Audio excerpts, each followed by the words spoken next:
दोस्तों, आज sample question paper तीसरी वीडियो लेकर मैं विजयपाल शर्मा आपके सामने उपस्थित हूँ। आशा है आप सभी प्रसन्न होंगे।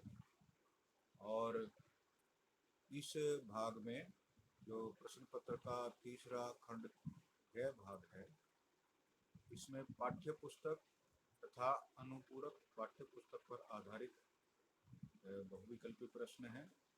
कुल 17 नंबर के हैं। तो इसमें अब तक 3 प्रश्न पत्र के आप देख चुके हैं। इसमें चौथा प्रश्न होगा जो कि अंतरा के काव्यांश पर आधारित है।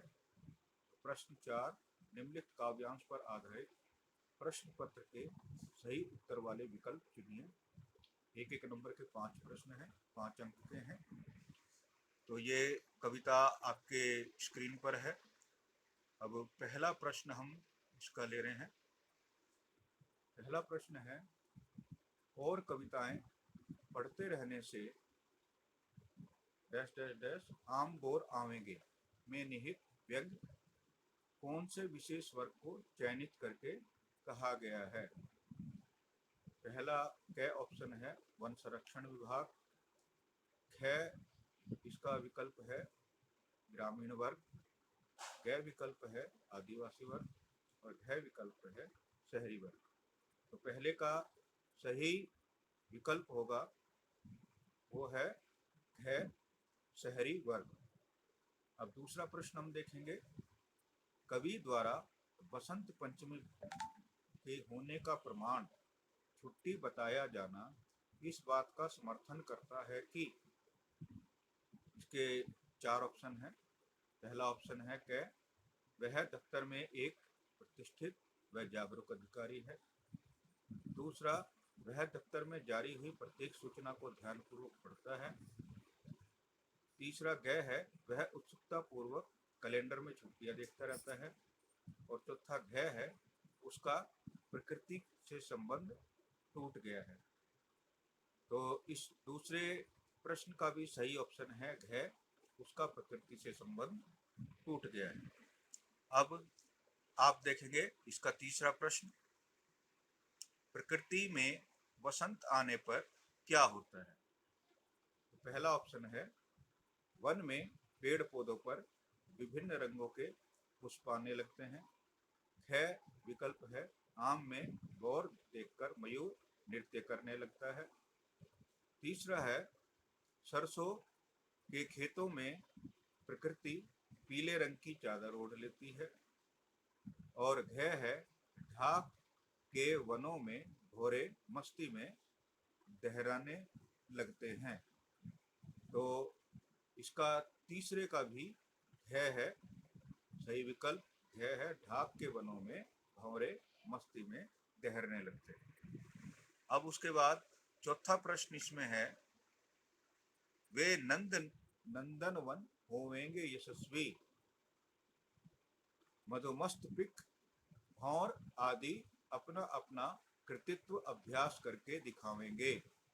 पंक्तियों द्वारा आकलन किया जा सकता है कि कोयल और मस्त भंवरे वसंत के आगमन पर प्रफुल्लित होकर अपने गीत गाएंगे। यह क है। ख ऑप्शन है, नव सर्जन और रचनात्मक लेखन की अत्यधिक आवश्यकता है। ग है, कविगण विदेशों में भंवरे और कोयल की अदाओं की प्रस्तुति द्वारा लाभ प्राप्त करेंगे। और घ है कि कवि ने कोयल और भंवरे की सहज भंगिमाओं का सूक्ष्म अवलोकन किया है। तो इसमें जो इसका सही उत्तर होगा चौथे का वो है कि कविगण विदेशों में भंवरे और कोयल की अदाओं की प्रस्तुति द्वारा लाभ प्राप्त करेंगे। अब उसके बाद पांचवा प्रश्न है कि दहर दहर दहकेंगे में किस अलंकार का प्रयोग है। इसका क्या ऑप्शन है, अनुप्रास उपमा, है पुनरुक्ति प्रकाश और अनुप्रास, ग है पुनरुक्ति प्रकाश उपमा, और घ है उत्प्रेक्षा और अनुप्रास। तो इसमें इसका सही ऑप्शन है ख पुनरुक्ति प्रकाश और अनुप्रास अलंकार। तो ख ऑप्शन सही है, पुनरुक्ति प्रकाश अनुप्रास। तो यह है, आपने देखा चौथा प्रश्न था।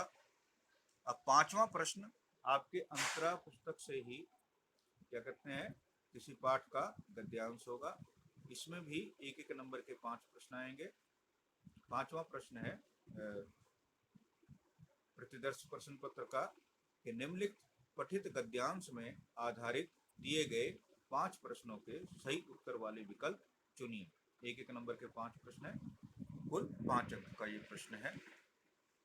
इसका पहला प्रश्न अब आपकी स्क्रीन पर आ रहा है। पहला प्रश्न है, इस पुरातत्व की दृष्टि में प्रेम और कतूहल का एक अद्भुत मिश्रण रहता था। इस कथन का औचित्य बताइए। तो इसमें पहला ऑप्शन क है, प्रेम और उत्सुकता का अद्भुत मिश्रण लेखक मंडली में दिखाई देता था। ख विकल्प है, उपाध्याय बद्री नारायण चौधरी को पुरातत्व की अच्छी जानकारी थी। ग विकल्प है, लेखक मंडली की आयु उपाध्याय बद्री नारायण चौधरी से बहुत अधिक थी।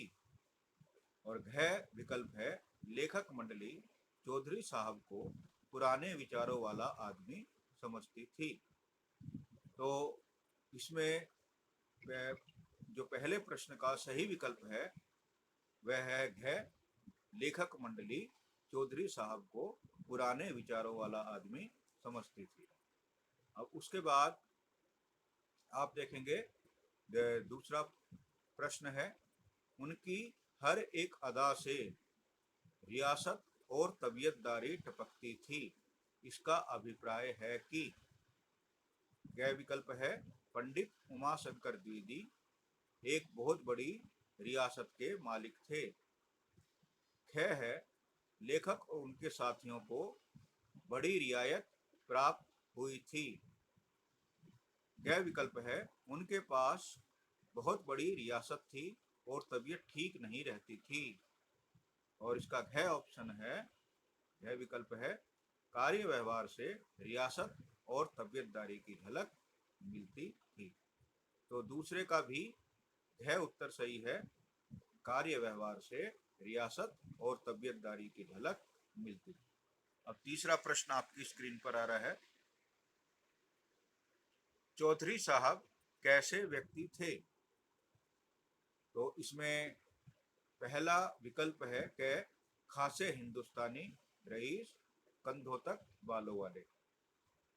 है विकल्प है, क्रोधी स्वभाव के, कंधों तक बालों वाले। है कंधों तक बालों वाले स्वार्थी। और घ विकल्प है, स्वार्थी, खासे, हिंदुस्तानी, रईस। तो इस तीसरे प्रश्न का सही ऑप्शन है कि खासे, हिंदुस्तानी, रईस, कंधों तक बालों वाले। अब इसका आप देखेंगे पांचवें प्रश्न का चौथा प्रश्न है, कारे बचाता नहीं कहने से चौधरी साहब प्रदर्शित करते हैं कि वे इसका क्या विकल्प है, नौकर से गिलास टूटने पर क्रोधित हो रहे हैं। है नौकरों को बहुत डांट डपट कर रखते हैं। है वस्तुओं का नुकसान सहन नहीं करना चाहते हैं। और इस चौथे का घ विकल्प है, विलक्षणता और चुटीलापन जैसे विशेष गुणों के स्वामी हैं। तो इसके चौथे प्रश्न का भी सही ऑप्शन है, विलक्षणता और चुटीलापन जैसे विशेष गुणों के स्वामी हैं।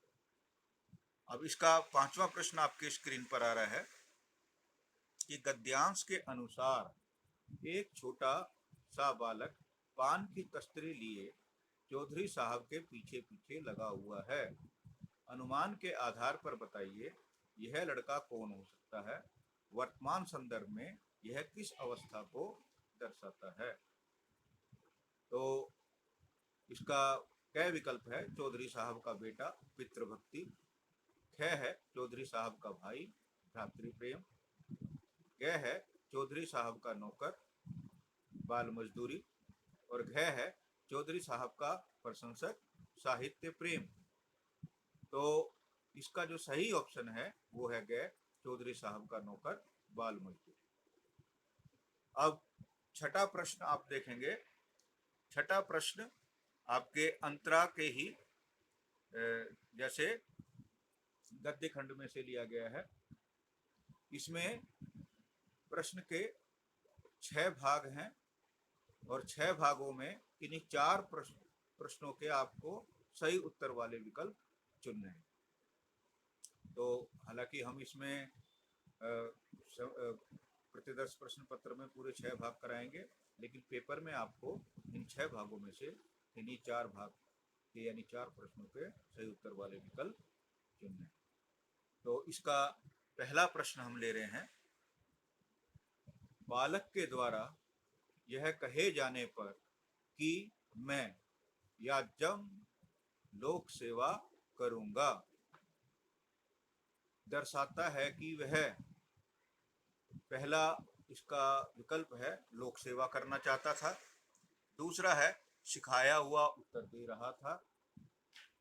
तीसरा यह है लड्डू खाना चाहता था। और चौथा विकल्प घ विकल्प है ढेले चुनकर उत्तर दे रहा था। तो इसका सही विकल्प होगा कि सिखाया हुआ उत्तर दे रहा था। तो ख विकल्प इसका सही है, सिखाया हुआ उत्तर दे रहा था। अब दूसरा प्रश्न संवदिया कहानी से है। संवदिया कहानी का प्रतिपाद्य है। तो पहला है क विकल्प संवाद का महत्व। ख है मानवीय संवेदना। ग है ग्रामीण जीवन। घ है जमीन का बंटवारा। तो इस दूसरे प्रश्न का सही विकल्प ख है मानवीय संवेदना। अब उसके बाद तीसरा प्रश्न देखेंगे कि संवाद कहते समय बड़ी बहुरिया की आंखें छलछला आई थी। हर गोविंद सोच रहा था कि किस मुंह से वह ऐसा संवाद सुनाएगा। पंक्तियों में समाहित भाव क्रमशः प्रदर्शित करते हैं। इसका क्या विकल्प है अनुरक्ति और कशमकश। ख है संताप और किम कर्तव्य विमूढ़ता। ग है किम कर्तव्य विमूढ़ता एवं अनुरक्ति। और घ है आश्चर्य एवं संताप। तो इस तीसरे प्रश्न का सही विकल्प है संताप एवं किम कर्तव्य विमूढ़ता। अब उसके बाद अंतरा के ही काव्य खंड में से प्रश्न है। आशा को बावली कहने से जयशंकर प्रसाद का मंतव्य है। इसका क्या विकल्प है आशा व्यक्ति को काल्पनिक सुख में भरमाए रखती है। ख विकल्प है देवसेना बावली हो गई थी। यह है आशा संघर्ष में जीवन व्यतीत करती है। और घ विकल्प है आशा देवसेना के रथ पर सवार है। तो इस चौथे प्रश्न का सही विकल्प है क आशा व्यक्ति को काल्पनिक सुख में भरमाए रखती है। अब पांचवा प्रश्न हम देखेंगे। कार्नेलिया का गीत कविता में उड़ते खग निम्नलिखित में से किस विशेष अर्थ की व्यंजना करते हैं। तो इसका पहला विकल्प है क प्राकृतिक सौंदर्य को देख व्यक्तियों का आनंदित होना। ख विकल्प है पंख फैलाकर उड़ते पक्षियों का समूह। ग विकल्प है देश के बाहर से आए हुए व्यक्तियों का समूह। घ है देश के बाहर से आए हुए पक्षियों का समूह। तो पांचवे का जो सही विकल्प है वो है ग देश के बाहर से आए हुए व्यक्तियों का समूह। अब छठा प्रश्न आपकी स्क्रीन पर आ रहा है कि तोड़ो तोड़ो तोड़ो ये पत्थर ये चट्टाने। उपयुक्त पंक्ति में पत्थर और चट्टाने किसका प्रतीक हैं। तो क्या विकल्प है प्रकृति। ख विकल्प है परिश्रम, ग विकल्प है वसंत और घ विकल्प है बाधाएं। तो इस छठे प्रश्न का सही विकल्प है घ बाधाएं। उसके बाद अब सातवां प्रश्न देखेंगे। सातवां प्रश्न ये आपके जो अंतराल पुस्तक है उसमें से पांच प्रश्न लिए गए हैं, यानी 5 भाग हैं। इसमें से 3 के उत्तर देने हैं। इस प्रतिदर्श प्रश्न पत्र में हम 5 भाग के सही उत्तर आपको बताएंगे, लेकिन पेपर में आपको 5 में से कोई 3 प्रश्न करके उनके सही उत्तरों पे यानी सही विकल्पों का चयन करना है। तो इसमें पहला प्रश्न हम ले रहे हैं, ये सूरदास की झोपड़ी में से है। पहला प्रश्न है, चूल्हा ठंडा किया होता तो दुश्मनों का कलेजा कैसे ठंडा होता के माध्यम से सूरदास संकेतात्मक रूप से इसे चिन्हित कर रहा है। पहला है गांव के लोगों को, ख है जगधर को और ग है भैरों को और घ है मिठवा को। तो इसमें जो पहले प्रश्न का सही ऑप्शन है वो है ग भैरव। अब उसके बाद में सातवें का दूसरा प्रश्न हम देख रहे हैं कि रूप ने कहा कि आप यहाँ अकेले हैं, लेकिन भूख ऐसा महसूस नहीं करते हैं क्योंकि वे, इसका क्या विकल्प है, पहाड़ों पर चढ़ाई करने में अत्यंत निपुण थे। ख विकल्प है वहां स्वाभिमान का जीवन व्यतीत कर रहे थे। ग विकल्प है स्वजनों और भूधरों से गहरी आत्मीयता रखते थे। और घ विकल्प है अपनी पत्नियों और मवेशियों के साथ रहते थे। तो इसमें आप देखेंगे इसका जो सही विकल्प है वो है ग, वह स्वजनों और भूधरों से गहरी आत्मीयता रखते थे। अब तीसरा प्रश्न आपके स्क्रीन पर आ रहा है, ये भी सूरदास की झोपड़ी से है। हम 100 लाख बार बनाएंगे, इस कथन के संदर्भ में लेखक ने कौन से जीवन मूल्यों को स्थापित किया है। क विकल्प है गरीबी एवं आत्मविश्वास, ख विकल्प है जुझारूपन एवं आशावादी, ग विकल्प है दृष्टिहीनता एवं निराश्य, घ विकल्प है सहनशीलता और संवेदनहीन। तो इस तीसरे का सही ऑप्शन ख है जुझारूपन एवं आशावादी। अब उसके बाद चौथा प्रश्न है, आरोहण कहानी की मूल संवेदना है। तो इसमें मूल संवेदना के 4 ऑप्शन दिए गए हैं। क विकल्प है पर्वतीय लोगों के जीवन की अनुकूल परिस्थितियां, ख विकल्प है भूस्खलन में अपनों को खोने के बाद भी अनुपम पर्वत प्रेम, ग विकल्प है परिश्रमशीलता आत्मसम्मान एवं पर्वत प्रेम और घ विकल्प है नौकरी के कारण गांव छोड़ने की मजबूरी। तो इसमें है ख जो विकल्प है वो सही है, भूस्खलन में अपनों के खोने के बाद भी अनुपम पर्वत प्रेम। अब पांचवा प्रश्न इसका है कि भिखारियों के लिए धन संचय पाप संचय से कम अपमान की बात नहीं है, अनुमान के आधार पर बताइए सूरदास ने ऐसा क्यों कहा होगा। तो इसका क विकल्प है ग्रंथों में धन संचय को पाप संचय माना जाने के कारण, और ख विकल्प है ग्रामीण सामाजिक दृष्टिकोण के कारण, ग विकल्प है पूंजीपति व्यवस्था के प्रति अनादर के कारण और घ विकल्प है उसकी चेतना जागृत हो जाने के कारण। तो इस पांचवे का जो सही ऑप्शन है वो ख है ग्रामीण सामाजिक दृष्टिकोण के कारण। तो बच्चों, तो यह है आपका प्रतिदर्श प्रश्न पत्र यानी सैंपल क्वेश्चन पेपर, इसको हमने सॉल्व किया है और इसी प्रकार का प्रश्न पत्र आपसे बहुविकल्पीय प्रश्न पत्र 40 नंबर का पूछा जाएगा। ये एक तरह से आपको सैंपल के तौर पे बताया गया कि किस प्रकार के प्रश्न आपको कोई प्रश्न पत्र में आ सकते हैं। इसी तरह के अन्य प्रश्नों का आप अभ्यास करेंगे, परीक्षा के लिए तैयार करेंगे। आशा है आपको ये वीडियो पसंद आई होगी। आपका दिन शुभ हो। आप सभी के लिए धन्यवाद।